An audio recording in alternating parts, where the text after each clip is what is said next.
Nabigyan na ba lahat ng numero ng mga tauhan ni Kapitan na malapit sa kaldero? Magbibigay ng ayuda si Kapitan. Naalala nyo? Noong oras ng pangangailangan ng tao? No. Kahit pa 10 membro kayo sa loob ng bahay, isang ayuda lang ang ibibigay sa inyo ng mga tauhan na malapit sa kaldero. Pero yung mga tauhang malapit sa kaldero, halos buong kamag-anak at pamilya, bibigyan ng numero. Simula sa bata, dalaga, binata, nanay, tatay, lolo, at lola. Kumpleto. Pag hindi ka pa sinuwerte, kontrapartido ka, hindi ka pa mabibigyan ng numero.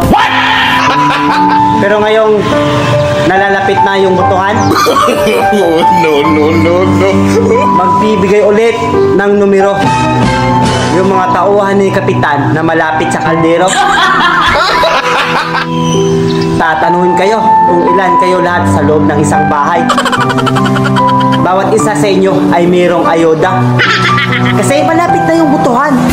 Kaya ang payo ko sa inyo, iboto base sa nakikita nyo at may nagagawa at kusang lumalapit sa oras ng kahirapan at kagipitan. Hindi yung ikaw yung mga ngailangan pag pumunta ka ng barangay. Yung mga tauhang malapit sa kaldero ang iyong makakasalamuha.